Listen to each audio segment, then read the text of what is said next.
അപ്പൊ ഗൂഗിൾ പേയിൽ കൈക്കൂലി കൊടുക്കാം എന്നുള്ള സാങ്കേതിക വിദ്യ ലോകത്താദ്യമായി കണ്ടുപിടിച്ചത് പിണറായി വിജയന്റെ ജയിൽ വകുപ്പിലാണ്.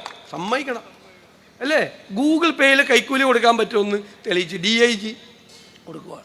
ക്രിമിനലുകൾ, ഗുണ്ടകൾ, മയക്കുമരുന്ന് മാഫിയ എല്ലാം പുറത്താണ്. മയക്കുമരുന്ന് കേസ് ഇന്ത്യയുടെ തലസ്ഥാനമാക്കി കേരളത്തെ മാറ്റി. ഞങ്ങൾ നിയമസഭയിൽ ചോദിക്കുമ്പോൾ പറയും 10,000 കേസ് കൂടുതലെടുത്തു.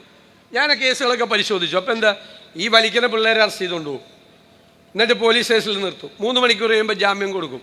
പിഒമാർ 3 മണിക്കൂർ വലിക്കാൻ പറ്റാതെ പുറത്ത് വന്നിട്ട് ആ 3 മണിക്കൂറിൻ്റെ പലിശയ്ക്ക് കൂടി വലിക്കും. അല്ലാതെ ഇത് എവിടെ നിന്നാണ് വന്നത്, ഏത് വഴിയാണ് വരുന്നത്, കടലിലാണോ, ട്രെയിനിലാണോ, റോഡിലാണോ, ഏത് മാർഗത്തിലൂടെയാണ് ഇത് വരുന്നത് എന്ന് കണ്ടുപിടിക്കാൻ, എവിടെ നിന്ന് വരുന്നു എന്ന് കണ്ടുപിടിക്കാൻ ഇതുവരെ ഈ സർക്കാർ ശ്രമിച്ചിട്ടില്ല. മനസ്സിലായിക്കൊള്ളാം. നമ്മുടെ കുടുംബങ്ങളിൽ മുഴുവൻ പ്രശ്നമാണ്. യുവത്വം നശിക്കുകയാണ്. ചെറുവിരൽ അനക്കുന്നില്ല.